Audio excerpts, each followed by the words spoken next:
Hey, and welcome to Black Barrel Tactical, where firearm safety meets education and straight talk. Today we're going to be talking about the infamous P320 and the mystery versus the myth of their trigger issues. So if you guys haven't followed us, please make sure you guys like and subscribe so that we can keep making videos for you like this.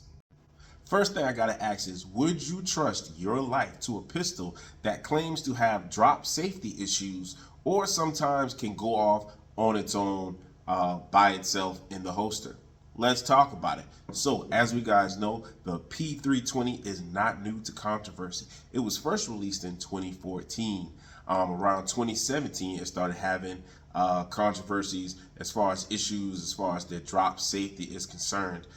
If you guys know, the P320 is often used in the military as well. That would be their M17 and M18 pistols. And with that being said, there has been a number of cases where people are coming out and saying that anytime this trigger is halfway depressed, or if it is moved in a certain way, or if it is dropped, it is tending to go off. And as you can bet, a pistol going off unintentionally can be a big thing.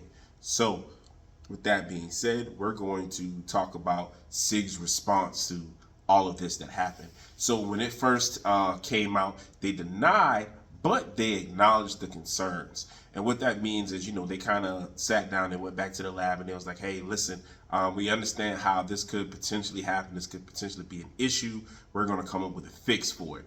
So SIG addressed this in three ways. The first thing they did was they gave it a lighter trigger. The second thing that they did was they modified the sear, and the third thing was they reduced the strike mass. We're going to get back into all of those things. And so again, the first thing they did was they lightened the trigger. I'm going to show you guys my P320.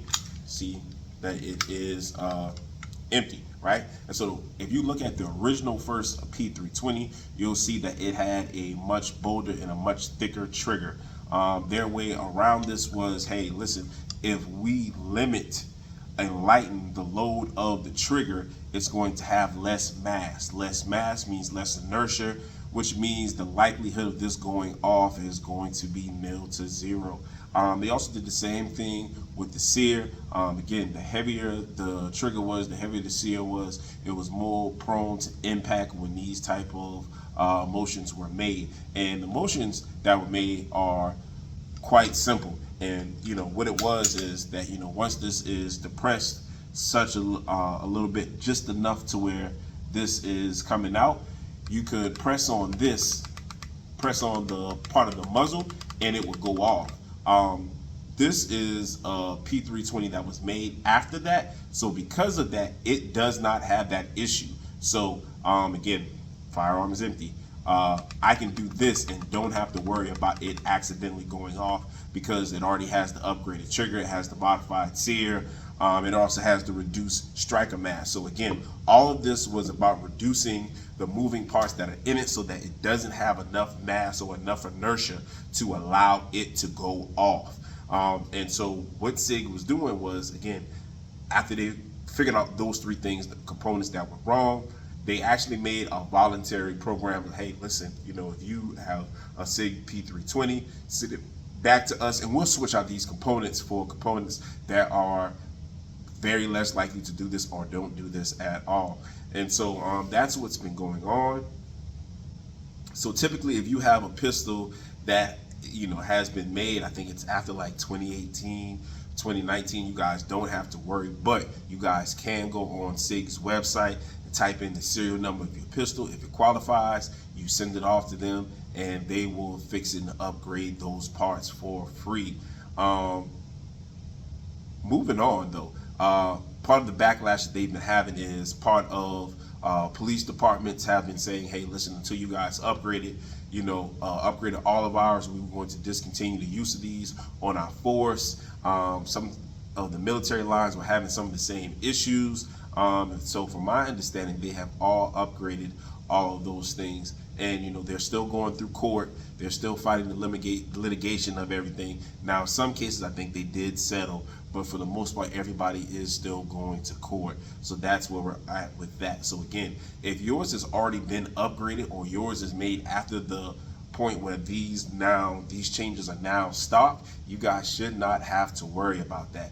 But again, it should be quite alarming to some, or it can be quite alarming to some, that SIG still does not take responsibility, even though they're voluntarily upgrading these things. That does make it seem a little weird, just from my standpoint. But I honestly do own a P320. It is probably one of my favorite handguns to shoot.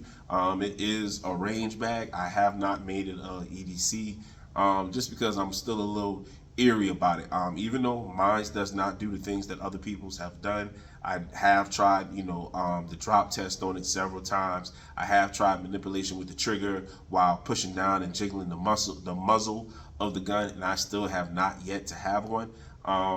I don't know. I think I might one day add it to my rotation of my EDC. But the question is, based on the information that I've given you, based on research, that I've looked into, what do you guys think? What do you guys think of the P320 in question as a gun? Some people say that even with the Glock 19, if you do the same things, they have the same issue. Because again, you're really essentially pressing the trigger to get the gun to go off, even if it's slightly. So again, take that with a grain of salt. I think it's awesome that they're voluntarily fixing these, but I do think they should settle those lawsuits. But that's just my personal opinion, neither here nor there. Again, like I said, I've had this gun for 2 years, and it has not gone off. And I've tried several times, several ways. I've tried to dropping it. I've tried hitting it with the hammer. I've tried flexing it with the muzzle, and still not getting those same results. So for me, this might be something that I might add into my rotation of EDC. I just have not as of yet. But you guys tell me your thoughts. What are you guys willing to do? What do you guys think about it? And do you think that P320s are a solid handgun? So drop it down in the comments. Make sure you guys follow us, Black Bear Tactical, and you guys have a blessed day.